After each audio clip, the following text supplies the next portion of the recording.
Good morning, it's Ian Koniak, and today we are going to demystify hard work.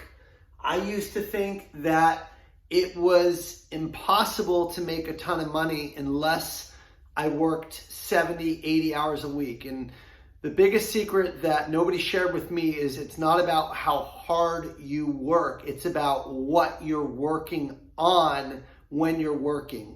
I actually went from going and working 60 to 70 hours a week to working around 40 hours a week when I had my blowout years in sales and I tripled my income. And I repeated that 2 years in a row and sustained it a third year working around 40 hours a week. So it's just simply not true. The problem is you have to work hard no matter what you do to make money. That I'm not arguing with. It's really about what are you working on during the core hours of the day that's going to move the needle. And what I used to do is I used to grind it out. And grinding in sales does not equal more commission. If you want to know how to make more commission, the number one step is actually to define your RGAs, your revenue generating activities, RGAs.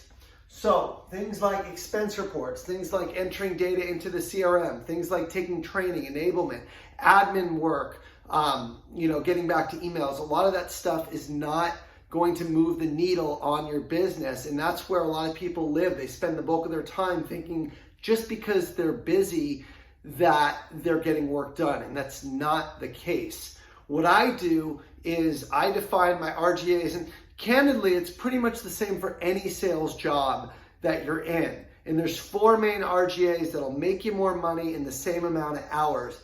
The first one is setting appointments, okay? Setting up meetings. And the second one is preparing for meetings. The third one is doing the meetings. And the fourth RGA is follow up on meetings. Everything else is noise.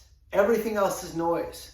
So in order to truly work less and make more money, and this is not a myth, you guys. I've been in sales for 18 years and I've hit my quota 16 of those 18 years, and I did it the hard way for most years. In the past 3 years, I've been fortunate to make 7 figures 2 of those 3 years doing it this way, and being able to spend time with my family, being able to have a side coaching business that I can help people, being able to connect spiritually to a higher power for me, doing things that I never thought were possible because I was working less and making more.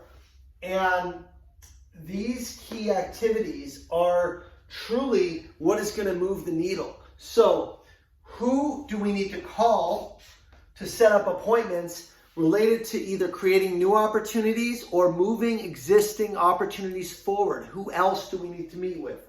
That is number one.